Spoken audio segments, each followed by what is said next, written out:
Apocalipse 6, 12 ao 17, eu vou ler somente esse trecho. Vi quando o Cordeiro abriu o sexto selo e sobreveio grande terremoto. O sol se tornou negro como saco de crina, a lua toda como sangue.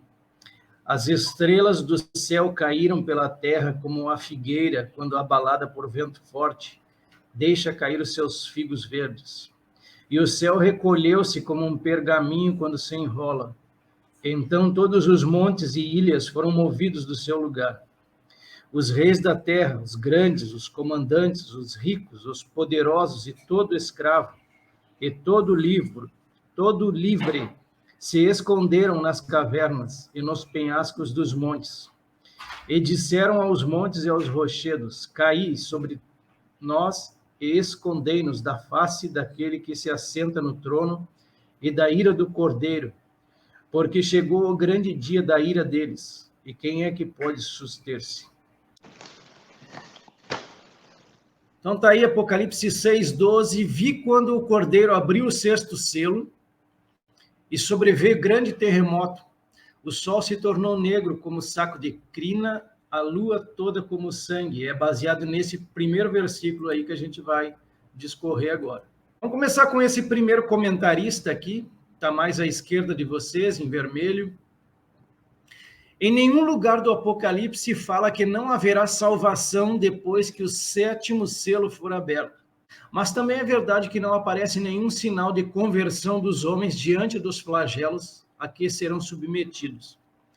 Diante do que foi exposto, pode-se afirmar que o período do sexto selo será a última chance de redenção dada aos homens. O sétimo selo dará início ao processo de redenção do planeta. Vamos começar falando então sobre esses tremores de terra, essa questão do sol tornar-se negro e a lua tornar-se como sangue.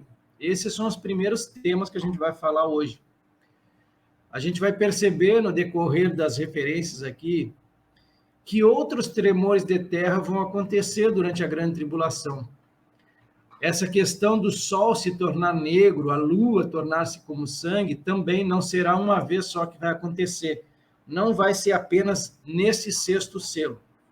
Então vamos a elas, as referências. Tremor de terra primeiro, tá? Isaías capítulo 29, versículo 6. Do Senhor dos Exércitos vem o castigo, com trovões, com terremotos, grande estrondo. Ageu também, capítulo 2, versículos 6 e 7.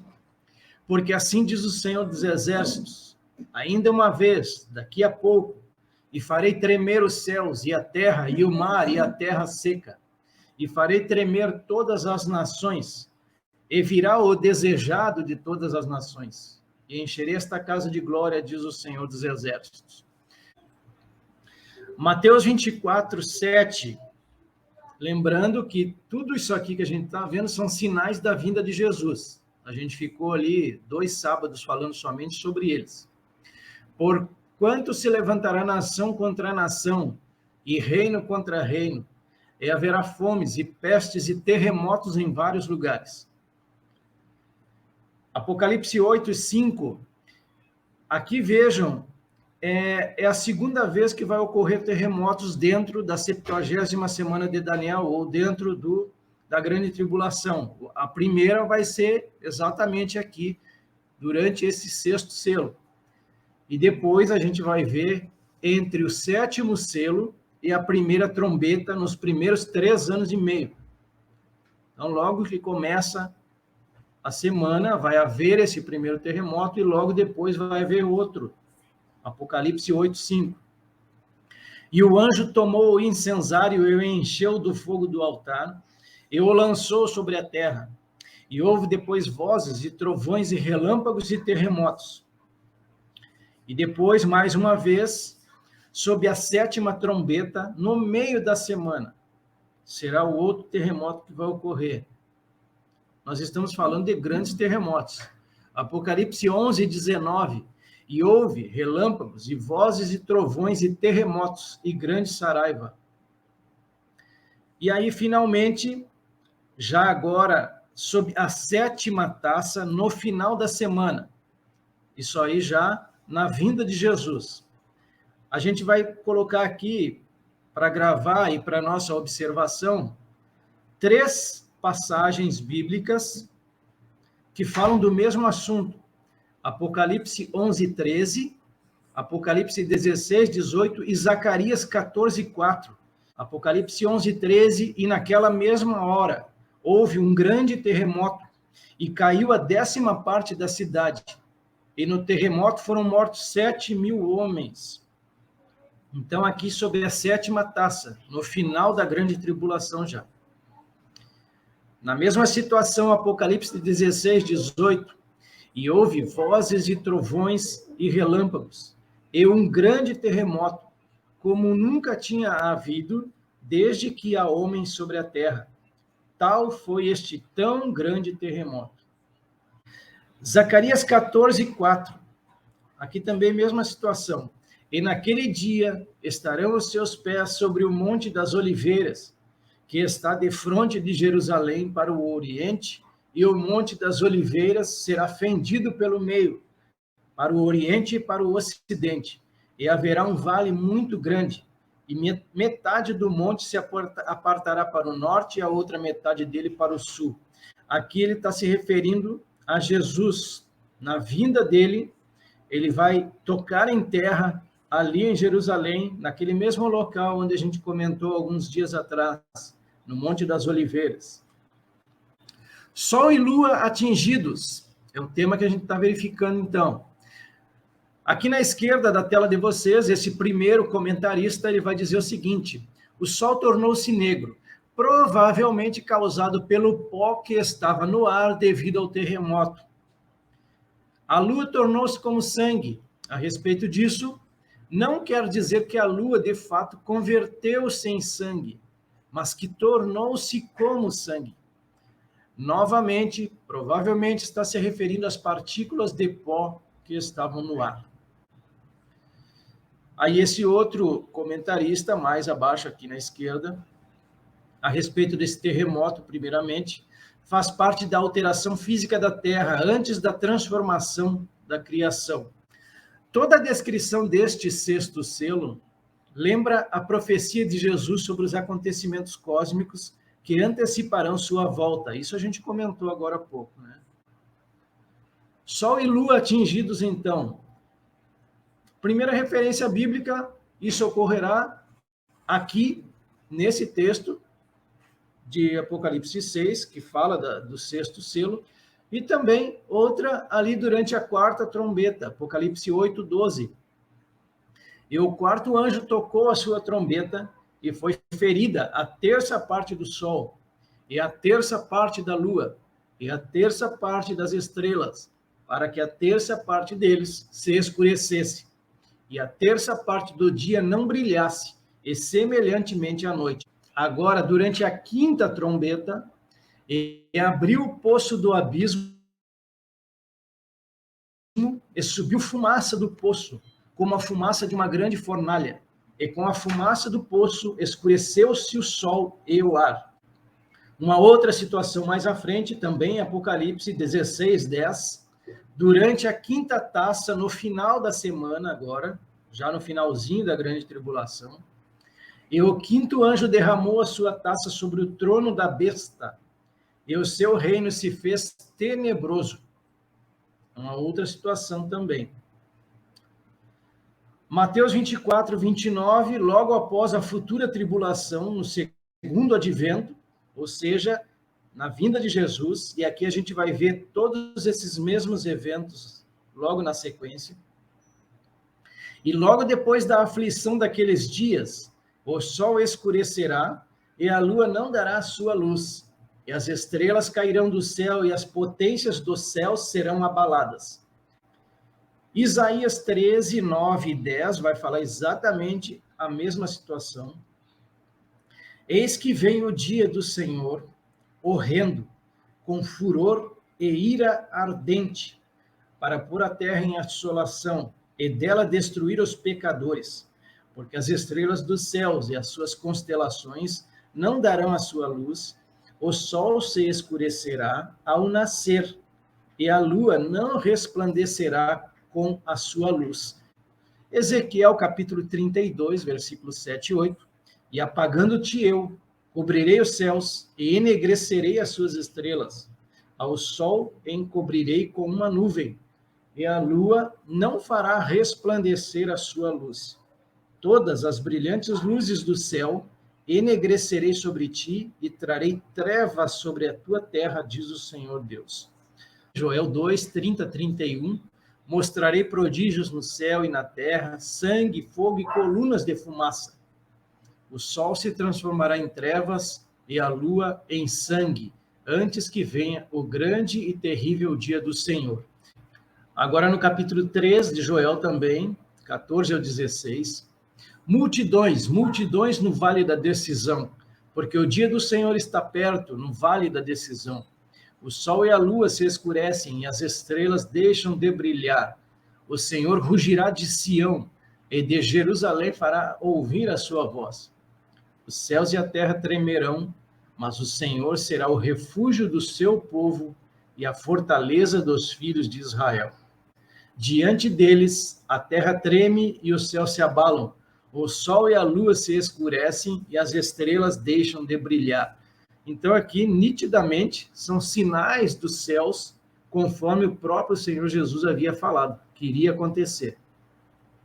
Amós 8:9, e sucederá que naquele dia, diz o Senhor Deus, farei que o sol se ponha ao meio-dia e a terra se entenebreça no dia claro. Eu coloquei essa pergunta no final aqui, a remissão da natureza seria o início disso? Então eu deixo para a gente pensar aquilo que está em Romanos 8, 19 e 20, ele falando que toda a natureza, inclusive, ela foi atingida, né, pelo próprio pecado ali, e ela precisa ser restaurada. Então aqui, por isso que eu coloquei a remissão da natureza, né? Eu vou começar aqui no versículo 21, tá? Já no finalzinho, deixo aqui como referência para vocês lerem depois. Na esperança de que também a mesma criatura será libertada da servidão da corrupção, para a liberdade da glória dos filhos de Deus, porque sabemos que toda a criação geme e está juntamente com dores de parto até agora. Aí a gente chega aqui, então, Apocalipse capítulo 6, 13, que é o segundo versículo aí. As estrelas do céu caíram pela terra como a figueira quando está abalada por vento forte. Deixa cair os seus figos verdes. Isto não se refere às estrelas fixas, segundo ele, que são, na verdade, sóis para outros planetas, todos maiores que a nossa Terra. Mas então ele está se referindo aqui, o texto, a meteoros ou estrelas cadentes. Então, as estrelas do céu caíram sobre a Terra, refere-se a meteoritos ou estrelas cadentes. Então, exatamente isso aqui que esse outro comentarista diz. E como a figueira, haverá um bombardeio desses meteoritos na Terra, o que causará danos indizíveis. Isaías 34:4. Todo o exército do céu se dissolverá e os céus se enrolarão como um pergaminho. Todo o seu exército cairá, como cai a folha da vide e a folha da figueira. Mateus 24. E logo depois da aflição daqueles dias, o sol escurecerá e a lua não dará a sua luz e as estrelas cairão do céu e as potências dos céus serão abaladas. E aí a gente continua avançando, Apocalipse 6:14 agora. E o céu recolheu-se como um pergaminho quando se enrola. Então todos os montes e ilhas foram movidos do seu lugar.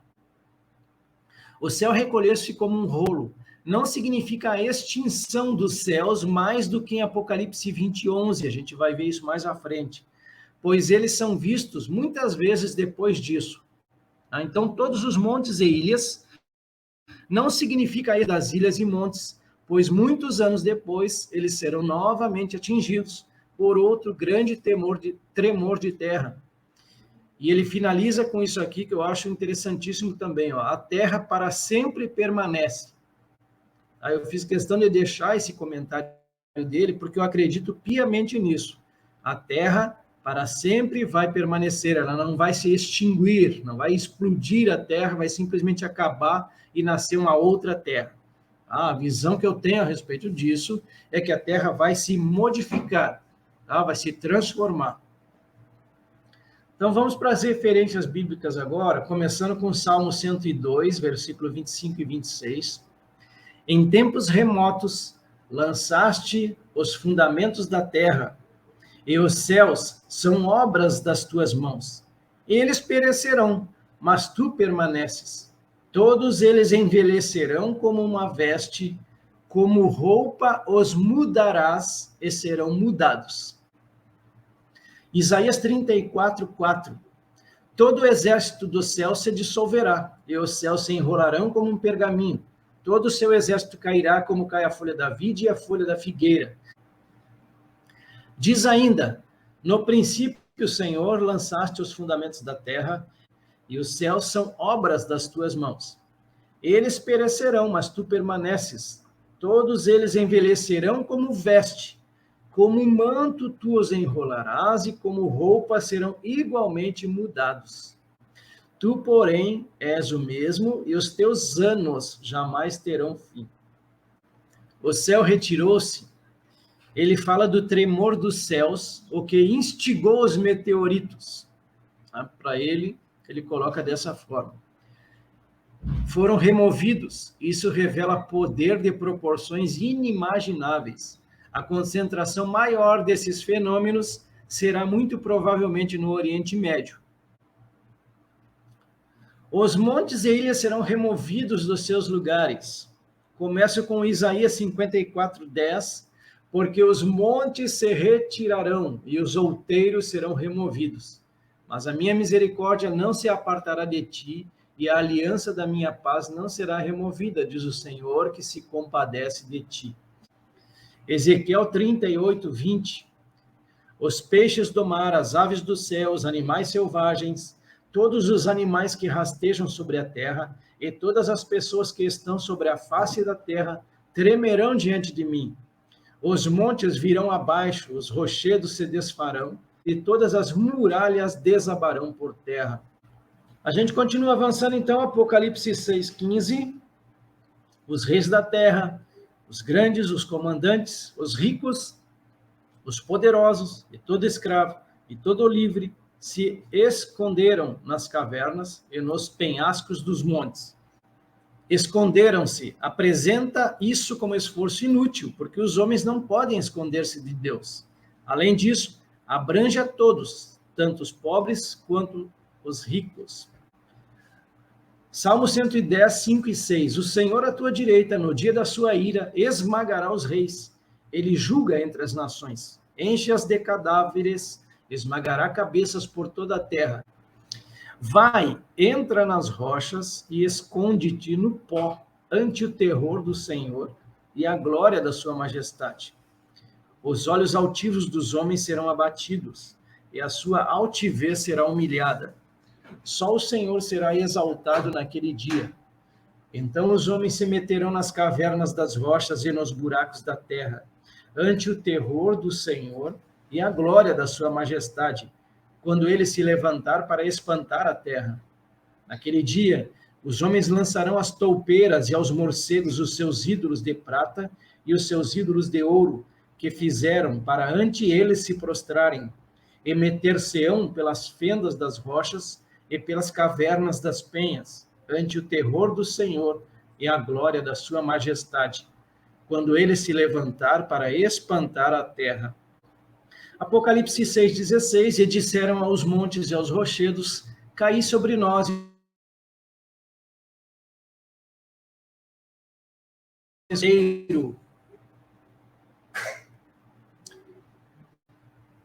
Eles diziam aos montes, então, eu vou ler apenas 2 textos de referência. Primeiro em Lucas 23, do 27 ao 30, é bem interessante esse texto aqui.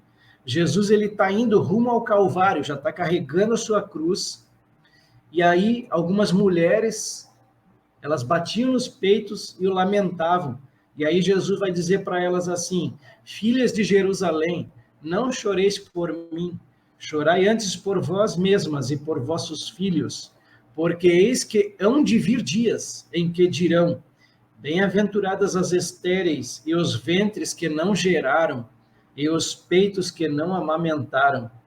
Então começarão a dizer aos montes, caí sobre nós, e aos outeiros, cobri-nos. Apocalipse 6, então 9 e 10, a gente viu isso lá durante o quinto selo, na semana passada. E havendo aberto o quinto selo, vi debaixo do altar as almas dos que foram mortos por amor da palavra de Deus e por amor do testemunho que deram. E clamavam com grande voz, dizendo, até quando, ó verdadeiro e santo dominador, não julgas e vingas o nosso sangue dos que habitam sobre a terra? Apocalipse 19, 15, e da sua boca saía uma aguda espada para ferir com ela as nações, e ele as regerá com vara de ferro, e ele mesmo é o que pisa o lagar do vinho do furor e da ira do Deus Todo-Poderoso. E a gente fecha, então, esse sexto selo com Apocalipse 6,17, porque chegou o grande dia da ira deles, e quem é que pode suster-se? Esta ira não é a mesma que aparece em Romanos 2 e nem a que está em Apocalipse 20. Ela começa com os eventos do sexto selo, nos primeiros 3 anos e meio da semana, e continua com os juízos das trombetas e das taças até o fim da semana. O fato de sinais físicos acompanharem o sexto selo e o segundo advento não é prova de que os dois eventos são o mesmo. Para esse outro autor aqui, mais à esquerda e abaixo, o grande dia é a grande tribulação, que durará 7 anos. Quem poderá subsistir? A respeito disso, ele diz que se refere ao fato de que o homem está contra Deus desde a queda. Agora o homem verá exatamente quão poderoso Deus realmente é. A respeito do dia da ira do Senhor, a gente tem inúmeras referências em vários trechos da Bíblia. Eu quero começar aqui com Isaías 13, 6. Uivai, pois está perto o dia do Senhor. Vem do Todo-Poderoso como assolação. Jeremias 37. Ah, que grande é aquele dia, e não há outro semelhante. É tempo de angústia para Jacó. Ele, porém, será livre dela. Sofonias 1, do 14 ao 18, também falando do dia da ira do Senhor. Está perto o grande dia do Senhor. Está perto e muito se apressa. Atenção, o dia do Senhor é amargo, e nele clama até o homem poderoso. Aquele dia é dia de indignação, dia de angústia, dia de alvoroço e desolação, dia de escuridade e negrume, dia de nuvens e densas trevas, dia de trombeta e de rebate contra as cidades fortes e contra as torres altas. Trarei angústia sobre os homens, e eles andarão como cegos, porque pecaram contra o Senhor, e o sangue deles se derramará como pó, e a sua carne será tirada como esterco. Nem a sua prata, nem o seu ouro os poderão livrar no dia da indignação do Senhor, mas pelo fogo do seu zelo, a terra será consumida, porque certamente fará destruição total e repentina de todos os moradores da terra. E aí a gente vai para 3 spoilers em Apocalipse, começando com 11, 18, a 7ª trombeta aqui. E iraram-se as nações, e veio a tua ira, e o tempo dos mortos, para que sejam julgados, e o tempo de dares o galardão aos profetas teus servos, e aos santos, e aos que temem o teu nome, a pequenos e a grandes, e o tempo de destruíres os que destroem a terra. Apocalipse 15, 1, aqui já durante os 7 flagelos. E vi outro grande e admirável sinal no céu, 7 anjos que tinham as 7 últimas pragas, porque nelas é consumada a ira de Deus. Então, a ira de Deus será totalmente consumada ali, a partir, então, dos flagelos. Ainda a gente vai estudar nos próximos dias. E o primeiro flagelo aparece lá em Apocalipse 16, 1. Eu ouvi vinda do templo uma grande voz que dizia aos 7 anjos, ide e derramai sobre a terra as 7 taças da ira de Deus. E a respeito dessa pergunta, então, né? Quem subsistirá o dia do Senhor? Quem viverá? Quem vai conseguir se manter durante o dia do Senhor? Joel capítulo 2, versículo 11, 30 e 31. Já falamos também sobre ele. O Senhor levanta a voz diante do seu exército, porque muitíssimo grande é o seu arraial, porque é poderoso quem executa suas ordens. Sim, grande é o dia do Senhor e muito terrível. Quem o poderá suportar? Mostrarei prodígios no céu e na terra. Sangue, fogo e colunas de fumaça. O sol se transformará em trevas e a lua em sangue, antes que venha o grande e terrível dia do Senhor. Eu vou lá em Malaquias também, capítulo 3, versículo 2. Mas quem suportará o dia da sua vinda? E quem subsistirá quando ele aparecer? Porque ele será como o fogo do ourives e como o sabão dos lavandeiros. Lucas 21, 34, 36. E olhai por vós, não aconteça que os vossos corações se carreguem de glutonaria, de embriaguez e dos cuidados da vida, e venha sobre vós de improviso aquele dia, porque virá como um laço sobre todos os que habitam na face de toda a terra. Vigiai, pois, em todo tempo, orando, para que sejais havidos por dignos de evitar todas estas coisas que hão de acontecer e de estar em pé diante do Filho do Homem. Então a gente vai começar falando hoje também sobre os 144 mil selados de Israel. Tá? Lembrando que esse capítulo 7 aqui é um parênteses que se abre dentro do nosso estudo. O sexto selo, ele vai ser interrompido a partir de agora, para a gente ver essas duas visões, desses 144 mil judeus e a visão dos glorificados, que aí sim vai ser na semana que vem. Depois disto, vi 4 anjos em pé nos 4 cantos da terra, conservando seguros os 4 ventos da terra, para que nenhum vento soprasse sobre a terra, nem sobre o mar, nem sobre árvore alguma. Vi outro anjo que subia do nascente do sol, tendo o selo do Deus vivo, e clamou em grande voz aos 4 anjos, aqueles aos quais fora dado fazer dano à terra e ao mar, dizendo: não danifiqueis nem a terra, nem o mar, nem as árvores, até selarmos na fronte os servos do nosso Deus. Então ouvi o número dos que foram selados, que era 144 mil de todas as tribos dos filhos de Israel.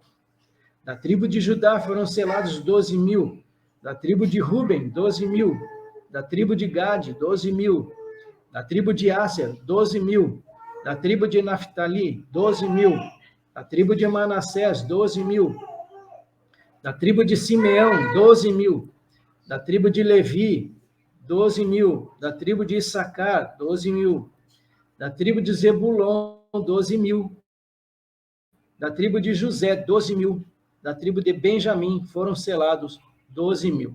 Aí, fechando a conta, 144 mil selados. Vamos começar, então, com as referências de hoje. Tá aí o primeiro texto, eu fiz questão de colocar Apocalipse 14, 1 aqui, tá? Porque a gente vai ver esses 144 mil selados mencionados posteriormente. Então, tá aí o versículo 1 e os comentários a respeito disso. Quero trazer primeiro uma outra tradução. Depois disso, vi nos 4 cantos do mundo 4 anjos em pé. Eles estavam segurando os 4 ventos da terra, a fim de que nenhum vento soprasse sobre ela, nem sobre o mar, nem sobre árvore nenhuma. Primeiro comentarista, este parêntese encontra-se entre o 6º e o 7º selo. O capítulo 7 é que registra esta cena parentética, esse parênteses. Nele se verifica 2 grupos de redimidos, os judeus e outro gentil. O primeiro grupo em destaque acha-se na terra, porém, o segundo grupo está no céu. Em Apocalipse 7, do 5 ao 8, relata-se que serão escolhidos 12 mil judeus de cada tribo, totalizando 144 mil. Com a ajuda desses evangelistas judeus, Deus produzirá um grande avivamento numa época de trevas, como um intervalo divino, uma atitude de graça de curta duração. Deus interrompe os juízos que se abatem sobre a terra para manifestar-se a uma determinada categoria de pessoas. Deus pausa a catástrofe cósmica, retarda as tempestades de juízo e ordena aos 4 anjos.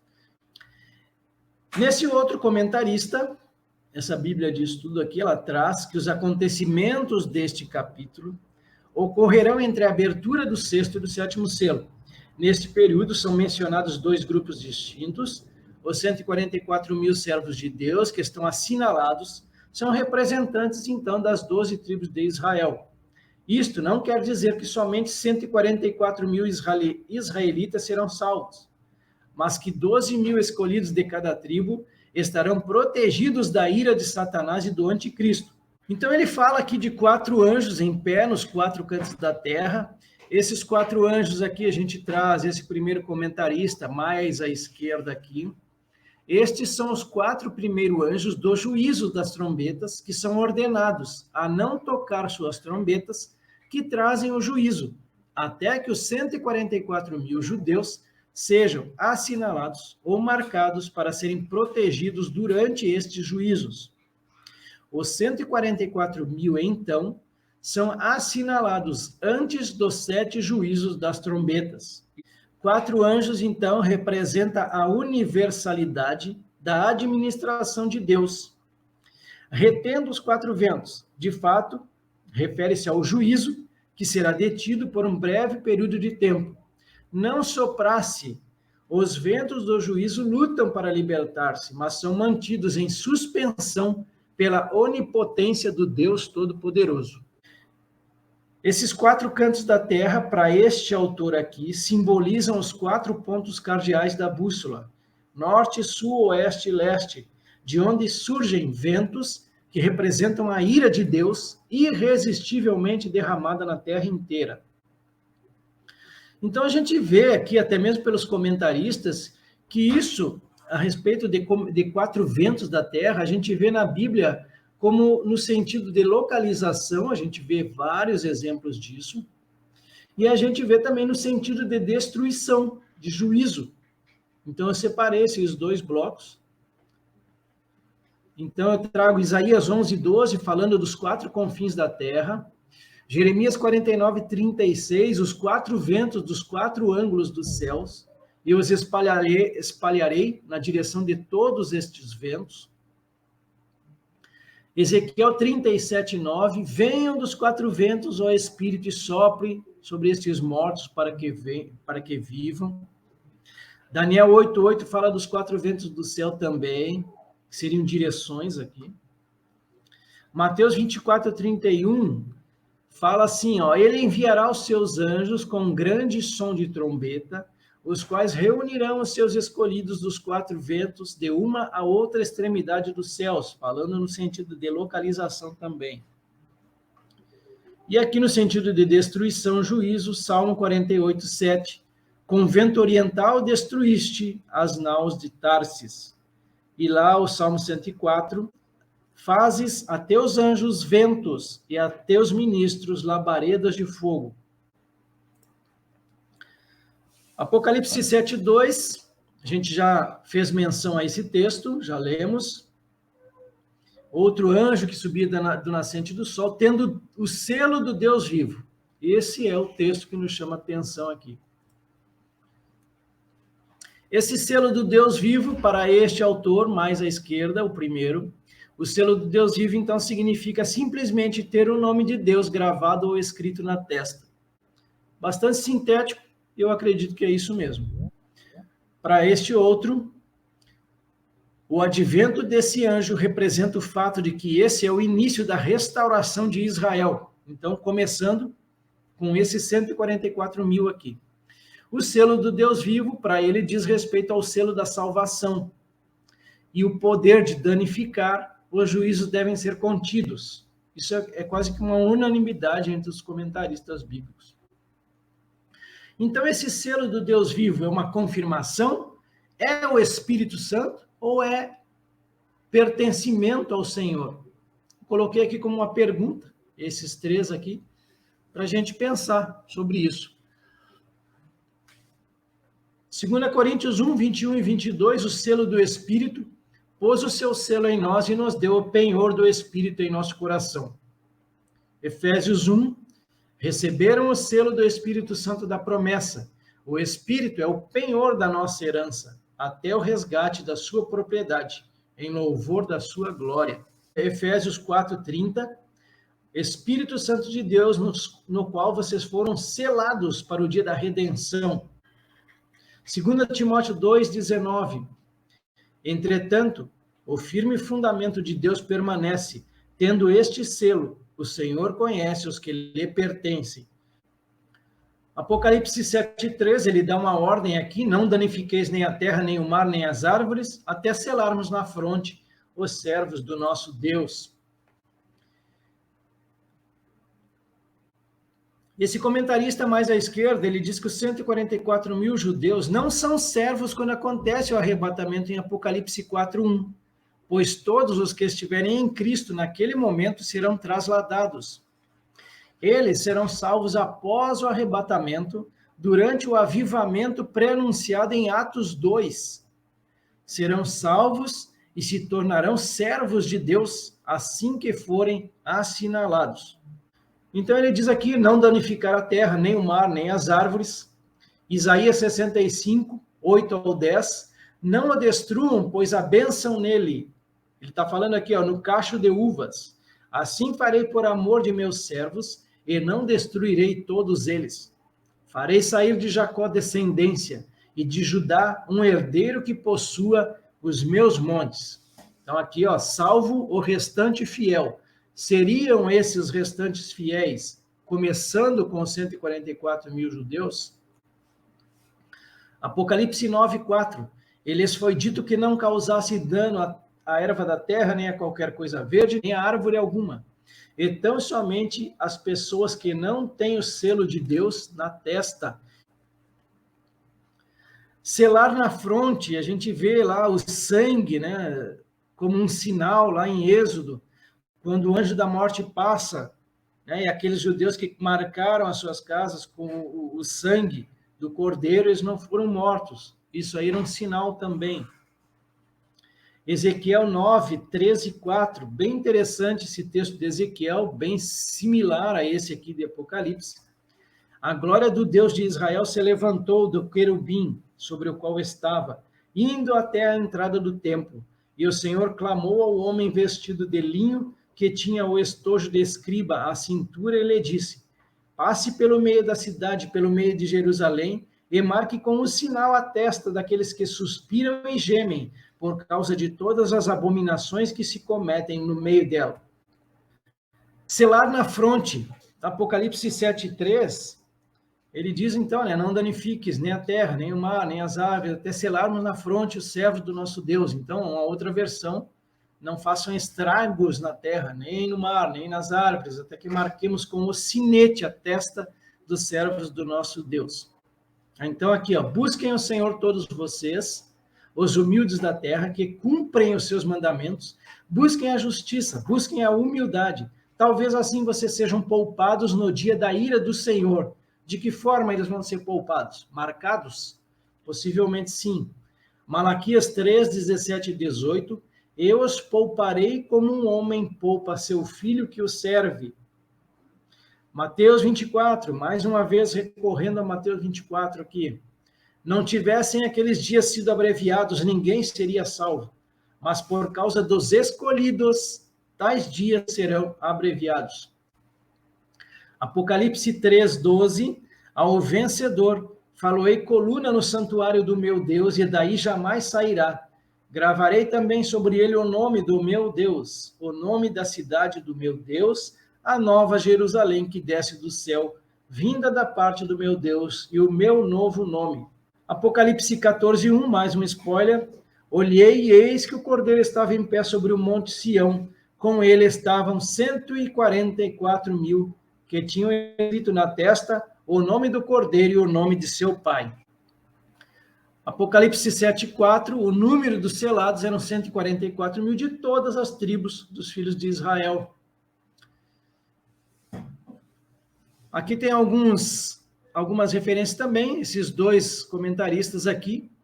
O que poderia ser mais claro do que isto? Ele faz uma pergunta. Que os 144 mil são de 12 das 13 tribos de Israel e não os gentios. Não fazem parte da igreja, pois a igreja é arrebatada antes deste período, em Apocalipse 4:1. Claramente ele defende a teologia ali pré-tribulacionista. Nem poderiam ser judeus antes do arrebatamento ou em qualquer outro período fora da primeira metade dos últimos 7 anos desta era. Esse primeiro comentarista fecha com isto.